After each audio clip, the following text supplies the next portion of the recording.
Roll up, roll up.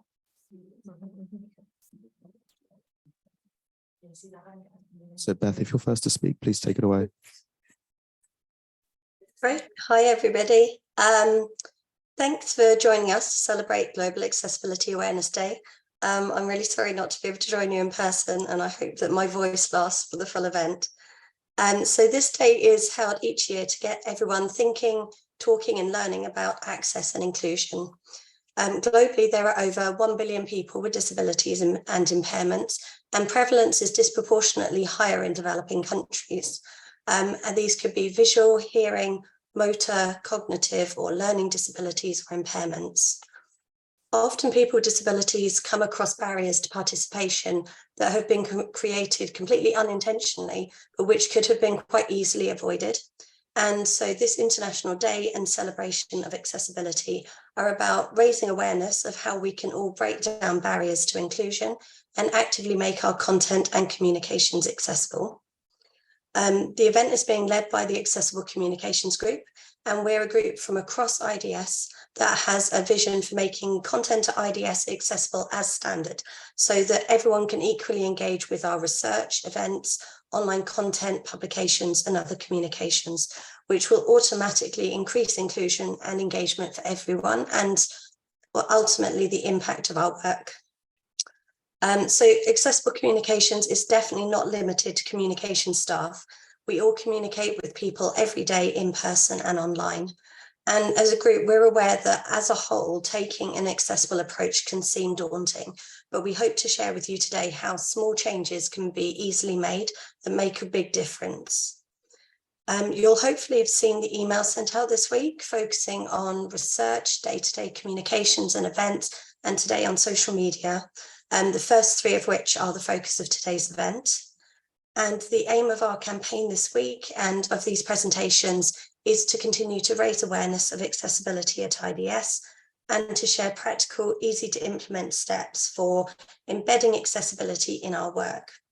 So we hope that you will leave the event inspired to ensure that people with disabilities have equal access to your work and feel empowered to start making small steps towards each goal. That goal even. So each presentation will have a short question and answer session directly afterwards. And for online viewers and people in the room who would like to use the captions, we're using a live captioning service today, which can be accessed through the link that James has shared in the chat. So I'll now hand over to Mary for our first session on making research disability inclusive by default. Actually, I will stay here to use this one, yeah. Is it on? It's on. Okay, so I drew the short straw to go first to talk about research and how we were really driving towards trying to make sure that all research is inclusive. So what's that? How do we do it? I'm going to stick mainly to the five tips that came out on the email on Monday, but perhaps elaborate on those a little bit. So inclusive research means that whatever research you're doing, you make sure you include people with disabilities as part of your people that you invite, your recruitment, whether it's a big survey or a series of focus groups or whatever it is. It should be possible to include disabled people in your study, and that includes studies that are not specifically about disability. So if you're doing a study about women's empowerment, then there should be disabled women in that study. If you're doing a study about rural futures, then there should be disabled women and disabled people in that study. So the message is all research should be including disabled people within what you're doing. But to do that, it needs to be accessible. So if you leave disabled people out of your research, then there's a whole 15% of the population whose voices we haven't heard, whose data we don't know about. It's a form of epistemological injustice, if you like. So in other words, the thinking and understandings of those people have been left out of the data set. So we don't know what they think. They may think the same as other people on that topic, or they may have a different view, which it would be important to understand. So, you know, rather than having inclusion criteria, we seem to have exclusion criteria. We seem to specialize very often in leaving people out rather than ensuring everyone's included. Oops. Oh, what's happened there? It's not okay. So 5 tips. So the first, so disabled people make up about 15% of any population.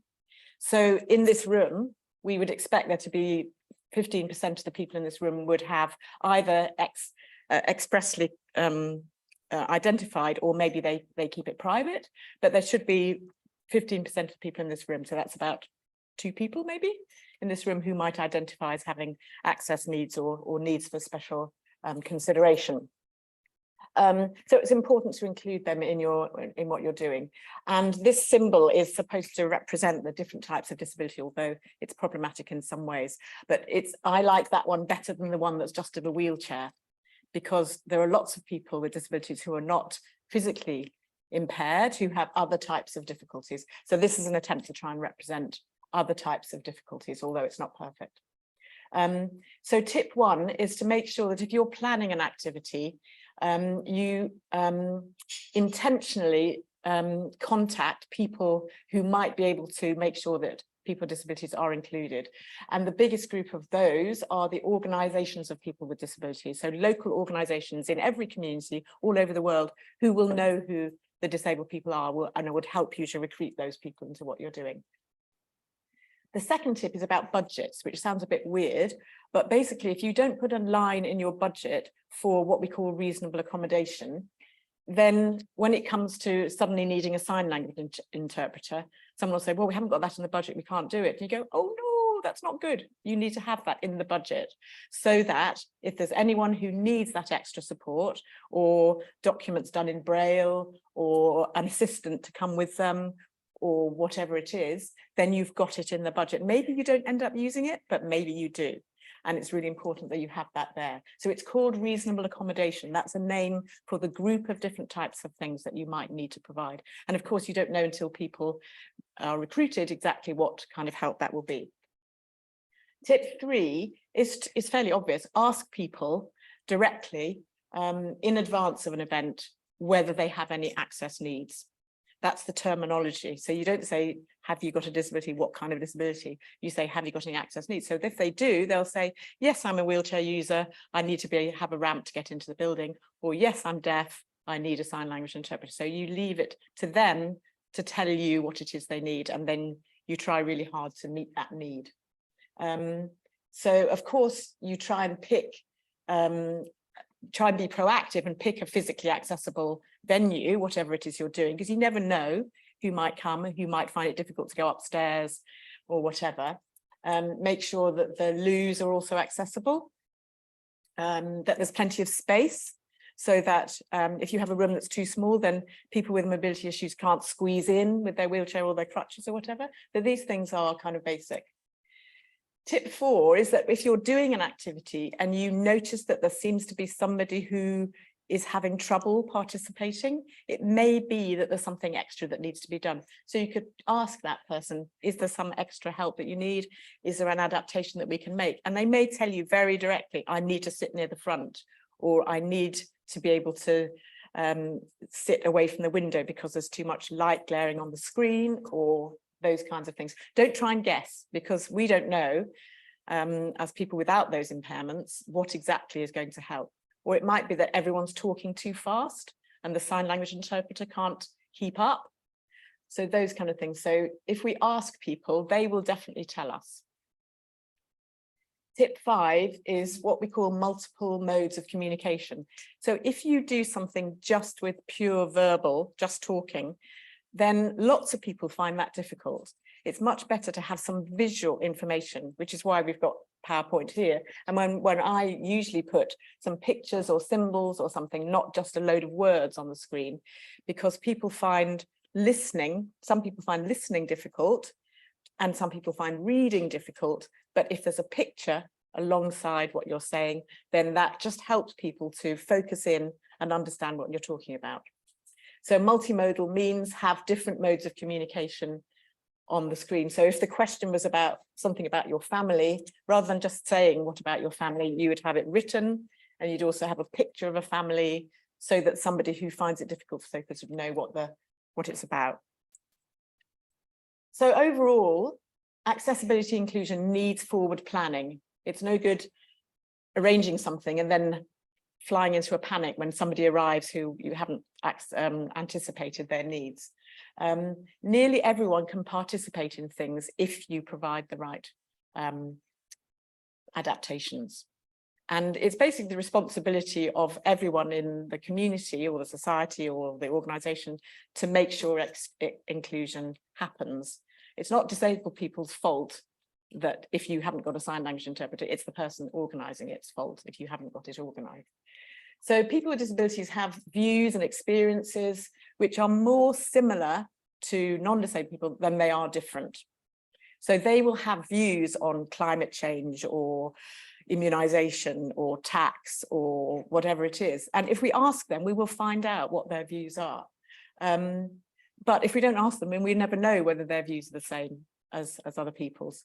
It may turn out that their views are exactly the same, and so there was nothing particularly special about their bit of data, but there might be something particular about it. So climate change is a good example. We know that what we're anticipating in terms of the impacts of climate change are going to be exacerbated for people with disabilities. So we need to think about that. And if we're doing stuff about climate change, ask people with disabilities how they are already being affected or think they will be affected. I think that might be it. Okay, any questions? So no queries too small, do ask. I think, am I in time? Yes, okay, so a few minutes for questions on mine and then we'll go on to the next presentation.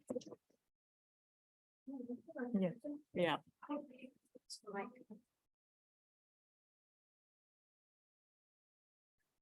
I think it's really good to kind of have this up front. I'm just wondering where it fits into the IDS process in terms of checking and making sure it is happening. Does it come into the ethics review forms? Where obviously this is part of the getting the message out, so we can all take responsibility. Like we can start checking in the budgets, make sure we're already starting to get some of that learning.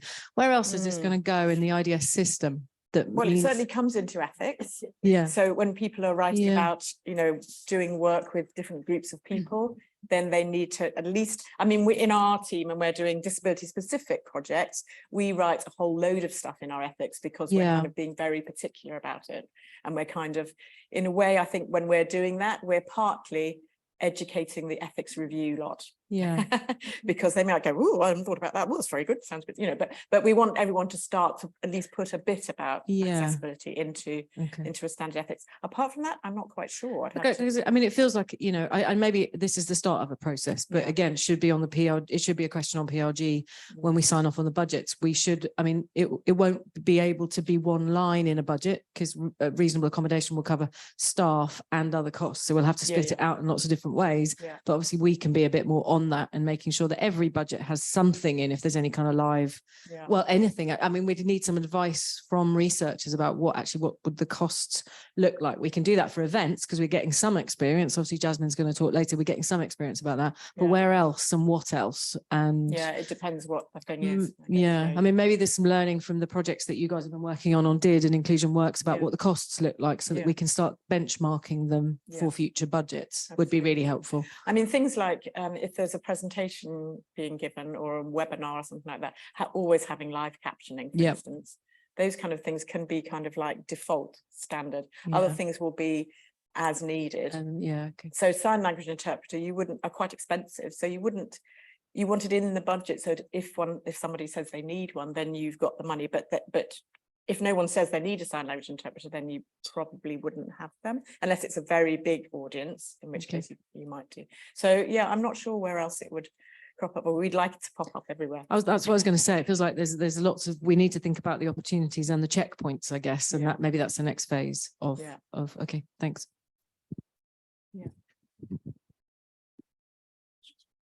I've been tangentially involved in a project looking at disability and trade, disability inclusive international trade. And one of the challenges that we've faced in that is the challenge of defining disability, because there are, you know, thousands of different types of disability. And I just sort of wonder how, Okay, well, how do we sort of, how do you deal with that? Well, could do another whole session just on Yeah, that. yeah. But basically there are, the move has been away from trying to have lists of different possible difficulties that people have, because that could be endless. And in a lot of countries, diagnosis as a thing is practically non-existent. So you could have somebody with what I would see as a quite obvious type of difficulty, like cerebral palsy. To me, I can see straight away if someone's got that, but you might not necessarily, you might just think, oh, they walk in a funny way kind of thing. So basically what the WHO have done, World Health Organization, is they've developed a way of categorizing difficulties under 5 key types. So physical disability, it doesn't matter what kind of physical disability it is or how it got there. So somebody might be born with it or they might get it later. Physical disability, deafness and communication difficulty, blindness, learning disabilities or cognitive disability, and mental health difficulties. So you've got 5 big categories. But usually if you're trying to plan an activity, you don't need to ask somebody which of those 5 categories, you just ask them what they need. So it's going from a needs perspective, not from a medical diagnosis perspective. And so it would be the same if you're doing something about, well, we've just done a lot of work about employment. And the focus is not on what they've been told by a doctor they've got kind of thing. That's not the issue. It's like, how does that person get into the job space? Yeah, so that's a very quick, but if you want to have a further conversation, we can have one.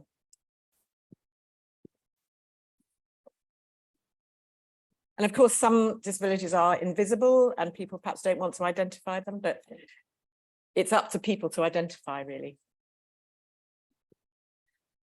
With disability inclusion in research, I often find that there's a slight risk of it coming across as tokenistic and kind of more of like a box ticking exercise. And sometimes even in the way that disability is written about within research or within communications. So do you have any like guiders or pointers of like how we can treat people with disabilities as like kind of equal participants and not kind of othering them by trying to be inclusive? Well, again, it's a journey. We're pushing on that, trying to make sure that, well, the accessibility stuff is part of that. If you invite people and then you don't provide the access, then you're exacerbating their exclusion. You say, come. Oh no, we haven't got a sign language interpreter. And you think, well, how nice is that? So that would be tokenistic. So we're always pushing to try and get more kind of meaningful participation, as it's called, you know, to make sure that people can really join in with whatever it is. So I think we're just keeping going on that, really. We have to be careful around language, but that again is another whole session, really. Yeah. Oh, okay.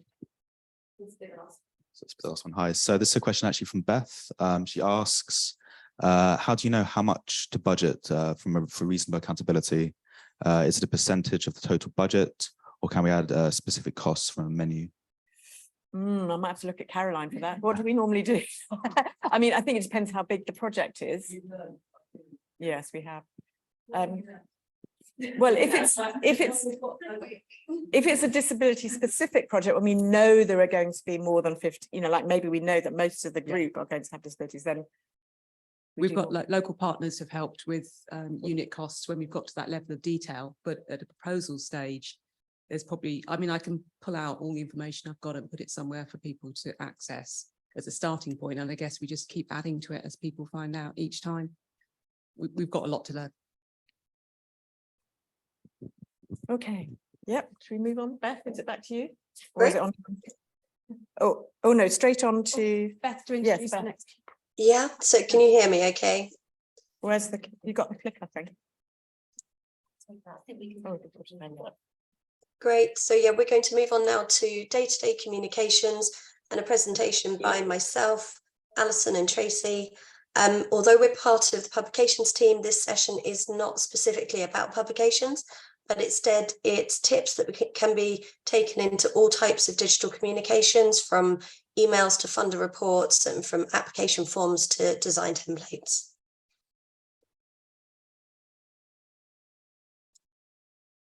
So I think I'm kicking off.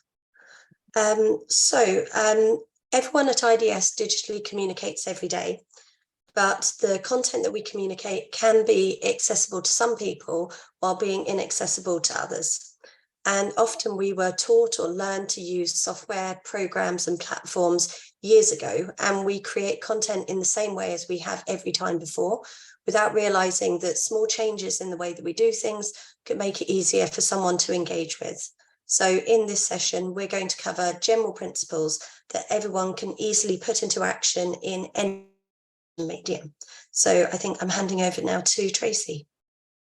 Okay, I'm going to talk about plain English. Now, a lot of this may seem obvious, but it's actually really easy to slip into bad habits. And I'm no exception sometimes. So what I'm going to suggest is that don't use jargon in your communications.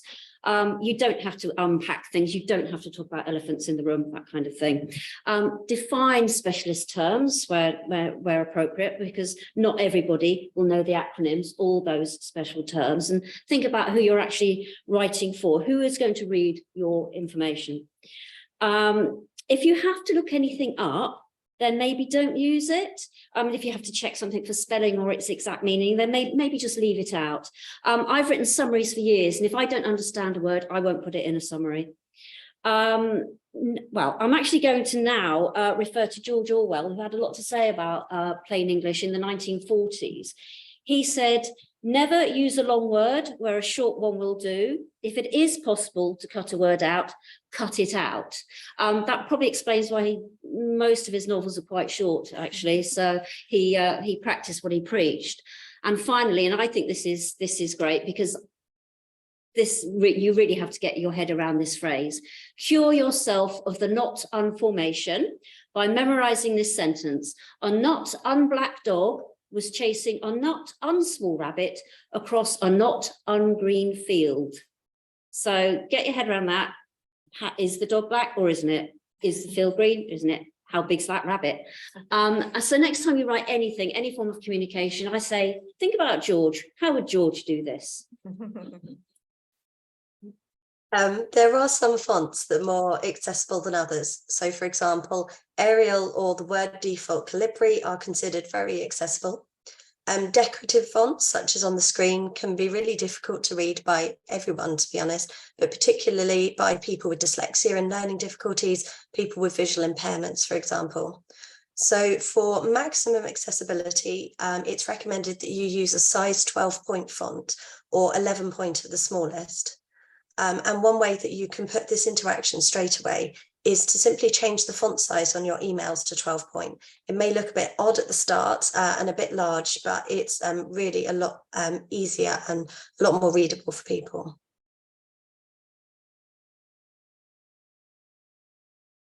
I think over to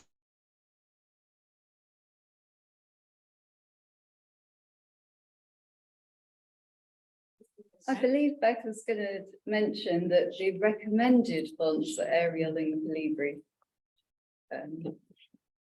Right, okay. These are some true life horrors that I found looking back over years of open docs before my time, so I'm not taking responsibility. At first glance, you might think, well, are these really that bad? Okay, the graph, top left, it's actually out of focus. It's out of focus in the document, so no amount of resizing it will bring it into focus. The little pie chart there, apart from the fact the text isn't laid out very well, that black and white checkerboard effect creates strobing when you look at it. The flow chart, the shading, is completely unnecessary. It doesn't need to be there. That can be taken out. And well, the map. Where do we begin? The document itself makes no explanation of why those red lines are there. It looks like some kind of, I said to Alison yesterday, array attack from outer space. What's going on? They don't need to be there. Take it out. Don't ever use that as an example. Okay, so when we're thinking about all of these things, how can we bring it together? And this isn't just in publications or communications, it's about everything that we do. So the idea of these slides, hopefully you can see clearly that on the top one, we have a really lovely clean font, our IGS font, and it shows up better, hopefully, to everybody. Just another example here. It doesn't necessarily have to be a dark font on a pale background. It can go the other way.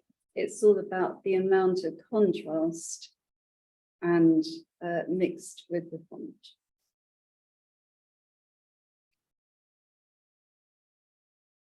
Okay, so here we have an example of a graph that's the one on the left. You can see it's very confusing. What do those lines mean? The lines are converging.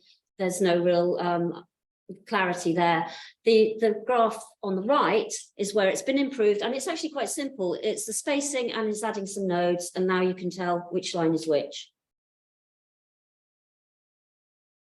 Okay, so image descriptions. Imagine that for whatever reason you cannot see or fully see an image on a web page, an email, or a document, and the writer has mentioned the image, but you can't understand from their limited description what it shows. And this could be a photo, a flowchart diagram, an infographic, a graph, such as what's on the screen at the moment. And this kind of challenge is experienced by the 1 in 16 people who are blind or who have a severe to moderate visual impairment, and also by people who have turned off images on their web browsers due to low bandwidth. So when you're using an image, consider whether it can be visually understood from the surrounding content. Do you need to explain it in greater detail in the text? Would a graph benefit from a table beneath containing the data that someone can use a keyboard to tab through it? Could you add a separate alternative text description to the image? And alt text, this is an area that the publications team is working on for publications, and our communications colleagues for websites and social media. So we'll be telling you lots more about that in the future. Okay, so thinking back to the principles of having clear text, clear font, and so on, we can expand that into another everyday thing, which is really quite simple and which can apply to everything. So it doesn't matter what you're producing, but think also about your layout and getting plenty of white space around lines and words and characters. So I've done a before and after here to show you an example of where someone has absolutely crammed some text into a page. There's no margin, there's no line spacing, and the headings are unclear. What we ideally need is to have a bit more space around it, a more legible font. The headings are numbered and set out in bold, and they're bigger. And also the headings will have been tagged for accessibility. So we can always advise on this, but if you use the heading styles, then that will help when the document becomes a PDF for the person at the other end navigating their way through the document, whatever it is. So moving on with Microsoft, Microsoft has added a brilliant feature to 6 of its programs, which are Outlook, Word, Excel, PowerPoint, Visio, and OneNote, which is the Microsoft Accessibility Checker. And this checker identifies any potential accessibility issues that might mean that people with disabilities will not be able to engage with your content in some way. So the way to find it is to simply go to the review tab in the program and click on check accessibility, and a tab opens on the right hand side that lists any issues that it finds. And what's more helpful is that for each issue there's an explanation of how to make the content accessible, and there are links to videos or step-by-step guidance on the Microsoft website. The tool is really easy to use. You can either check accessibility before you finish an email or a document, or you can keep it running while you work, and a symbol appears at the bottom of your screen saying, for example, accessibility good to go. And using the accessibility checker is a simple way that you can greatly increase the accessibility of your content. If you're in IDS and wandering around on the notice boards, look for A5 size quick start guides that you can take and pin up in your office. So finally, we'd like to introduce our accessible word template, which is available on the new Accessible Communications Knowledge Hub on the intranet. It's there for anyone to download and use. And it brings together the principles of good design, font and font size, and heading styles that we've presented here. It was initially created for our team to use for internal reports, guidelines, meeting notes, and so on. And we found it to be a huge time saver because of the preset styles, and we know that it has the core accessibility. So there's going to be a link to the Knowledge Hub on the intranet in our final email of the week tomorrow. So have a look for that, and please download the template, save it, and try it out.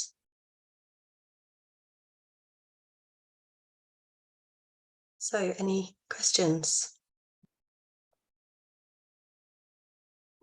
Hi, so a question from Emily online, more of a suggestion. Can we ask CATS to make the recommended 12-point email style the default?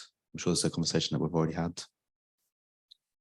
Yeah, so we're in conversation with CATS at the moment about adding the word template as an available template for people to be able to download, but also looking at whether there are changes that we can make like this. I don't know how easy that is, but every time I start a new document, I then change it from Calibri 11 point with 11 point spacing or 6 point spacing or whatever it is to Arial 12. So it would be great if we can get that changed. A question from me, more of a reflection really, but the proposals that we often end up submitting that at the very last stage end up being reduced in font, the margins are got rid of, the headings are, because everyone's got involved, they want to, you know, somebody's got to read that. Yeah. And, you know, often it occurs to me that that really doesn't present what we can do well in terms of being succinct about what we're presenting. And I just probably no answer to this because I haven't. Yeah, it's the time which often just doesn't happen for that final stage thing of giving it some time to actually reduce that and to make it actually look a presentable document. But I know there's no answer to that. It's just how it is. But yeah, it certainly doesn't. I think when we've got the opportunity, when we do have time to build in for you guys, your team or others to do the copy edit and the layout, to obviously to think about the accessibility issues, but we do know we're always constrained on space as much as time. So then we end up using Arial narrow because we want to fit more words in and it's completely illegible anyway. I can just comment on that. Yes, the before and after was from the proposal. I know it was. Even though I Latinized it, but yes, I know why people do it, but this is also why we have word counts. And it also goes back to what Tracy was saying. So if you can say something simply and bigger, then why not? And I know this, I just, as I'm saying it, I'm thinking this is academia, but sometimes you can change a little bit. Thanks very much. I mean, I think it's really interesting and really fascinating, and I'm really grateful to be able to be here today to listen. But again, mine is more of a reflection as well. I think, you know, for online distance learning now, we have to describe every image that we use. And there's a bit of a tension between describing the image and describing the content of the image. And we get caught between how much we do the one and how much we do the other. But with all of these things, there's a bit of a tension, like even on the template, which looks fantastic.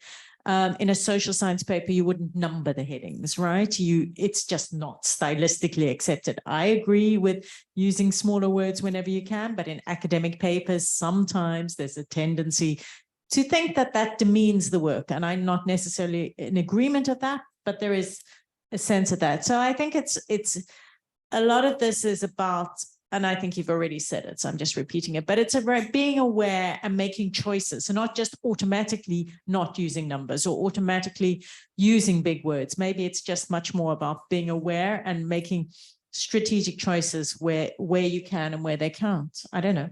It's just a suggestion. Can I come in on that just a sec? Just say, yeah, I agree. I mean, I think it's also about it's just about kind of principles, really, about thinking about space, thinking about fonts. You don't necessarily need to kind of change the language if it's about context as well. And so if the language is appropriate in a particular setting, then carry on with that.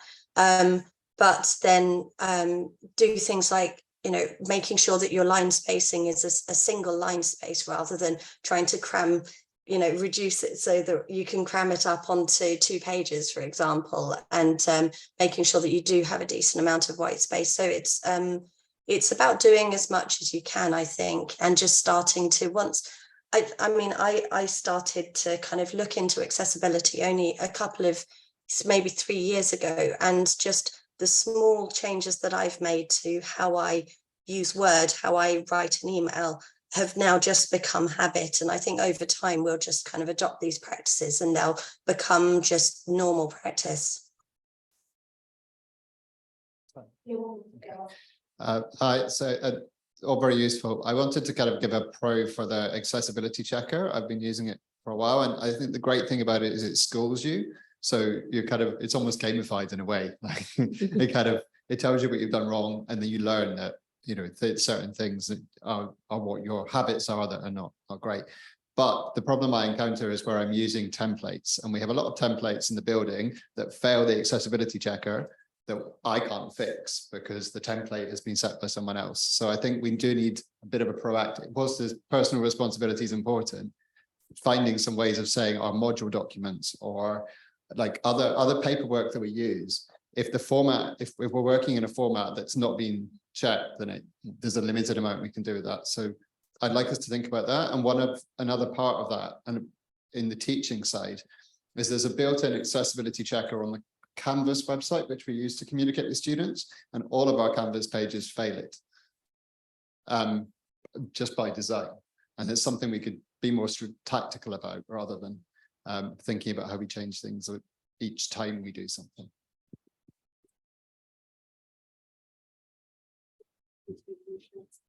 Okay, just a really quick one then. So a question from online from Ben, which has actually been answered by Beth, but I'll read it out because I think it's useful for everyone else to hear.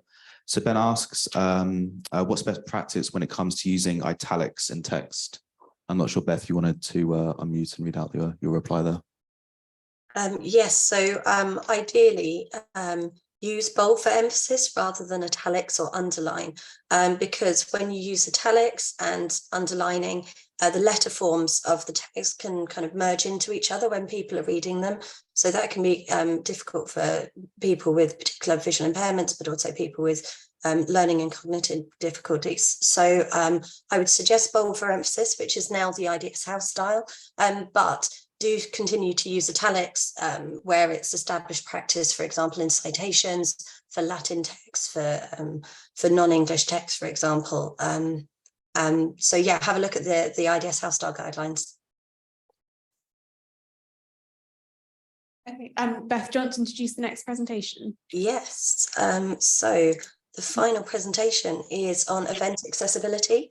And it's going to be a presentation of 2 halves, starting with really practical information on how to make events accessible, followed by an example of a recent COVID collective event that thought about accessibility from the very beginning and that was attended by someone with a visual impairment. So I'll hand over to Shae and Jasmin.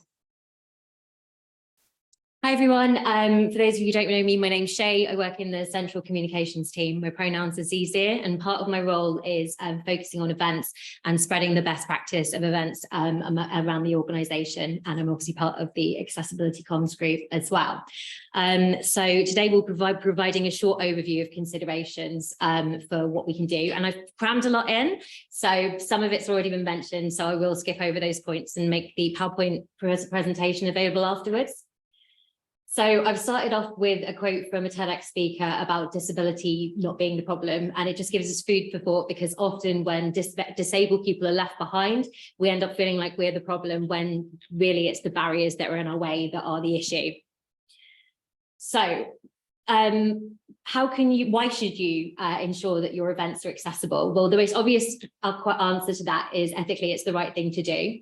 It also widens participation to your events, so ensuring that disabled people can fully participate. And it removes barriers, and that benefits everyone, even non-disabled people. So a couple of things that accessible events aren't is not a tick box exercise. So they need to be planned in and budgeted in from the start of planning an event, much like what has already been said. Also, it's obvious when accessibility has been treated as a tick box exercise at your event, because people will still face those barriers. And we end up with catch-all solutions like offering an online experience. But if there's people who could be attending your event who are at home behind a screen, then you haven't done everything you've thought of to fully include them. Then the next important point is communication, and that's something that starts out at the beginning of your events planning before the event starts. So you need to be asking in person and online attendees if they have any accessibility requirements that you can include. Ask people before the event if they need to reserve seating in a certain spot if they're coming along in person. And then provide the presentations to people before the event for anyone who needs it, because they might be using a screen reader, or they might just have a better experience digesting that information at home beforehand. And then you can brief speakers with helpful information before the event, because if you've got external speakers, they won't necessarily have thought about that kind of thing. And give them tips on how to present in an accessible way. So you can ask speakers to create simple and clean PowerPoint slides with images, but with only 2, 3, or 4 maximum points per slide using large text. And then we've got that kind of illustration of what not to do on the screen, which is really visually busy and your eye doesn't know where to be drawn. And we kind of want to avoid that kind of thing. Also, we've covered already to avoid huge blocks of text, because nobody wants to be reading an essay on a screen. And then PowerPoint has an accessibility function and an alt text function. So if you're sending slides around beforehand, you can make sure that you filled all of those in for screen readers. You can ask speakers to describe images used on the PowerPoint slides as well in person, because we're not to assume that everyone's gone through it with a screen reader already. Speakers could also include a brief physical description of themselves. So mine would be, I'm a non-binary person with green and blue chin length hair tied back and wearing a black dress. If a speaker uses gestures or makes certain facial expressions as a narrative device, they'll need to verbalize what this is if it's critical to the storytelling or the presentation. Use large font sizes and in physical printed materials, and you might need to use Braille on things like leaflets if those are part of your event. Have a member of staff delegated to accessibility during the event, and make that clear to everyone at the start of the event who that is, should they need to go to anyone and ask them have accessibility queries. Now, coming on to the venue and setup. Obviously, an accessible location is really key, but have you thought about where the nearest train station is, where the nearest bus stop is, and will you need to go meet somebody at one of those places? An accessible building and accessible rooms is obviously really important. You might need stairs and a lift, because somebody might not be able to get up the stairs, but then somebody may be claustrophobic and unable to take lifts if your room is on the first floor upwards. And offer an online option. So do offer an online option, but as I said before, it's not like a one-stop shop for fixing all of your accessibility challenges. And then consider the environment in every room. So we've touched upon this before, but wide gangways, plenty of seating, and make sure drinks and snacks are available and the aircon works, because like everyone's comfort is important, including non-disabled people. But for some people with various chronic illnesses and disabilities, that makes the difference between them being able to go on for the rest of the day at the event. Then when you're thinking about networking in smaller groups, make it structured with icebreakers so it's less intimidating for everyone, but especially for people who have to struggle with sensory input and sensory input processing, and those with fatigue. Any kind of networking and discussion will need pre-planning, and so you can share those details ahead of the event so people know exactly what to expect and there's no surprises on the day. Planning quiet zones, a room or rooms that are clearly labelled, that are for people to unplug and to get away from the main noise and other sensory input from the event. And then have separate rooms for people to chat in, and try and enforce that if possible. then you want to, at the end of the process, think about evaluation and feedback. So usual events evaluation looks like footfall and engagement metrics and how many people turned up versus how many people signed up. But you'll want to actually ask people whether or not they found the event accessible and ask them to give more information on things that could be improved for next time round. And this is really easily gathered information. You just need to ask accessibility questions in the feedback, and then just let your disabled attendees know that they can always email you afterwards or talk to you afterwards on the phone if they prefer to give their feedback in that way. And then just a bit of information, which is that we've already got a one-pager of accessible events planning considerations, which is going up on the intranet hub that Beth mentioned earlier.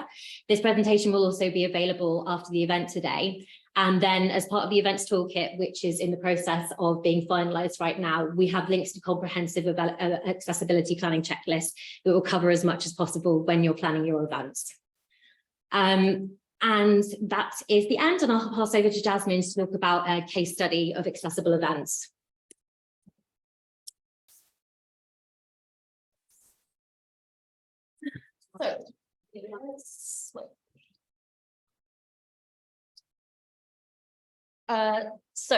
Myself and Poppy and Rosa, we did a big event in London for the COVID Collective event. So we brought together 45 partners from across the collective for a 2-day event in central London, and we had partners from all around the world.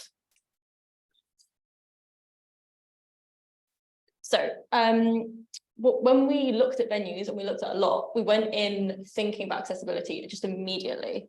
So we asked tons of questions. When we were showed rooms that were upstairs, we requested rooms which were on the ground floor or had lifts. We just asked so many questions.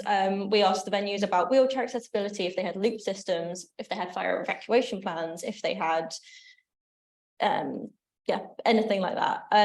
We asked each venue for their accessibility policies, so if you ask, they will provide you with like maps and how to get their own photos. They usually have all of this already, which meant we could then share that with the participants, which was just great.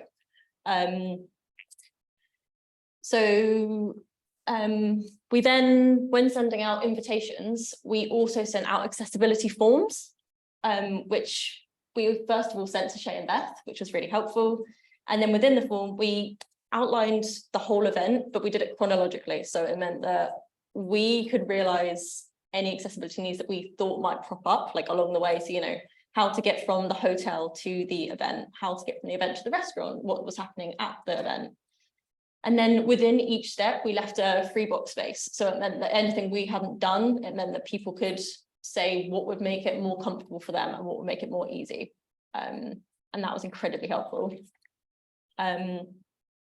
With the COVID Collective, we were lucky enough to have a large budget, which made it significantly easier. And we didn't have to have a line item within it to say, you know, we need this person here and this and this and this. We just had a budget. So we were really, really lucky with that. So during the event, from our communications, we then found one of our participants was coming from Thailand and she was visually impaired. I think she'd left the country once before and had never traveled with work. So she sent us an email kind of briefly saying what she would need, which mainly was like pick up and drop off from the airport and a guide. And that was, she herself didn't really know what she needed because she'd never really had the opportunity to travel with work. So we spoke to her quite a lot, just to see what we could do to make her comfortable. And then we tried to get all of our resources, we made sure we had them beforehand so that they could all be sent to her before the event. And so for us, we then had to try and work out who would help her. So would it be a student or would it be someone from the hub? So I used to work at St Dunstan's, which was a care home for blind veterans. So I had a lot of experience working with visually impaired people. So it meant that I picked her up from the airport and I was on to drop her off. I took her to the hotel where everyone would be staying, and I spent a couple of hours walking around her room with her over and over and over again, so that when I wasn't there, she knew where the television was, she knew where the kettle was, she knew how to use it. We walked up and down the corridor so she could use because Travelodge isn't very accessibility friendly. She had to use a key card to get into her room and to get into the corridor to get into her room. And we did that, like, we were in everyone's way. We did it like 10 times. So she knew exactly, she was comfortable and she could do what she wanted. And I think that's very important, especially working with people who are visually impaired, is that you make sure you promote their independence. Even though it would be a lot easier for me to just take her card and open the door, it's so important for that person to be able to have the freedom to do exactly what they want. So for the event, that meant that when we spoke to the speakers, we said, please, when you introduce yourself, say what you look like, explain your slides, always use a microphone. Every speaker asked, do you want us to use a microphone? And our visually impaired individual never said anything because she didn't want to talk, which is fair enough, but she couldn't hear. So it meant that even if people don't say, just please use a microphone, it does make it a lot easier. When a lot of the time it was also, with independence within the event. So when we did icebreakers, I would walk around with her and I would just stand there unless she needed me. I wouldn't introduce her. I wouldn't say anything because all I was to help her walk around. We looked at the agenda. I went through the agenda with her and I said, is this okay? Is there anything I can do to help? Is there any accommodations we need to change? And yeah, she was great. So for us, our takeaways, well, if we hadn't embedded accessibility from the get-go, it would have been so difficult. But if it involved going up 3 flights of stairs, it would have been so hard. But thankfully, it was predominantly Rosa who was walking around London. She really, really, really thought about it. And it just made it so much easier. So what was it? Yeah, so with our visually impaired individual, she now will travel with work. So that's a whole new opportunity that's happened for her. Because she found it, also now she wants to work with IDS again because she knows that that's something we will do for her, which is just brilliant. A key takeaway, yeah, budgeting. Really, really think about it. Even if it's going to be an interpreter or someone who for me, it was just overtime. That's what I had to claim. And I was with her for pretty much 4 days. Try and keep it consistent, try and keep it the same person. Because it meant by the end, I knew I didn't have to ask her as much. I could kind of follow her around and she was, yeah, happy. It's really important to make last minute accommodations with accessibility. Don't plan something so rigidly and be like, oh, this person can sit at the front because that'll make it much easier for them. She wanted to sit with her friend, that's fine. We made some assumptions and at the end of the day, you will have to change them if that's not what they want because it's whatever makes them most comfortable. Yeah, just be very adaptive about it. If you have any questions. Yeah, no one has any.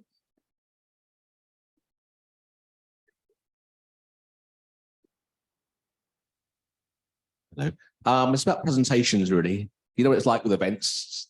Someone brings their presentation 5 minutes before the event starts. How can we embed that into the community here, not just for IDS staff or researchers, but external visitors as well? That they do need to send stuff in advance, 48 hours in advance, when they're always updating stuff, literally 5 minutes before the end. So it's really how we can embed that change and that mindset, really. I mean, we had that, people didn't send things in advance and it just meant that we told them exactly what that implication was. So it's like, if you don't send this in advance, this person will not be able to read or experience what you were saying. So it's not being harsh, but being very much like, if you don't do this, this is what will happen. And I do think that helps quite a lot. Yeah. If people understand, it's not just because we're being pernickety and we want all the documents, it's because it actually really, really helps. Yeah. So just be really clear. And it benefit them as well, wouldn't it? Exactly. Yeah. Thank you. And sorry, just to add something to that as well, is I realized I was talking about the various different bits of making speakers and presentations more accessible. And we do actually have presentations that we can kind of share with speakers beforehand so they start thinking about accessibility. So potentially making them think about the fact that it's an accessibility thing and it's like a social justice thing, to make sure that they're getting everything to us within 3 days before the event, so that we can circulate it, like getting them on board by sending that information, sharing that information, and then explaining why it's so important, I guess, is it would be a good way of convincing them to get it done sooner.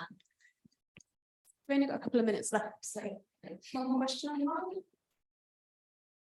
So a question from Ben online. He asks, with the COVID Collective event, was it difficult to find a venue that was really accessible? And do we have a list of venues that would be accessible? Can we have that for other things? It wasn't, I wouldn't say it was that hard. It's really helpful to go and actually look at the events if you have a budget and that time. But predominantly just, I think if something is on the ground floor, and we were lucky because it was a really big space, but just again, from the get-go, look for something that is big enough, that is on the ground floor, or at least has a lift or stairs. Like it was literally the only thing we thought when we first looked at venues for us. Also in my team, we are collating accessible venues in London because we had to for something that we were planning. So and so please, if you have suggestions, do send them through to events@ids.ac.uk, and we'll start a centralised list of places that are accessible and that we can speak to for being good for that. Beth, did you want to kind of wrap things up for us?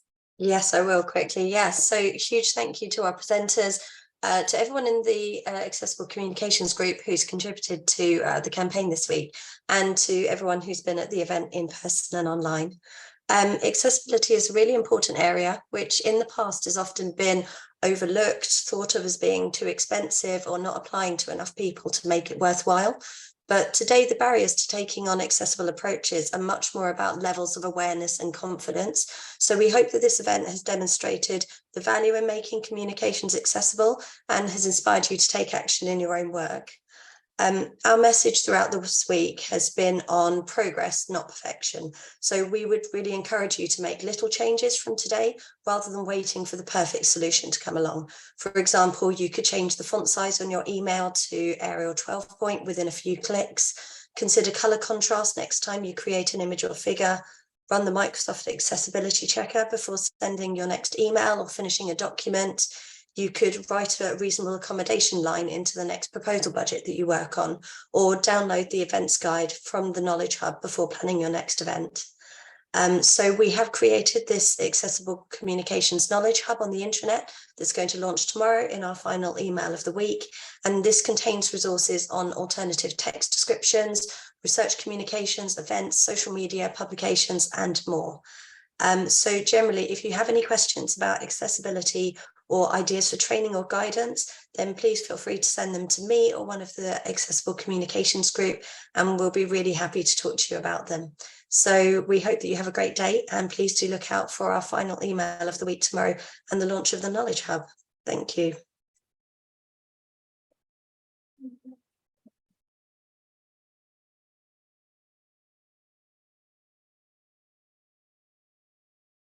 No,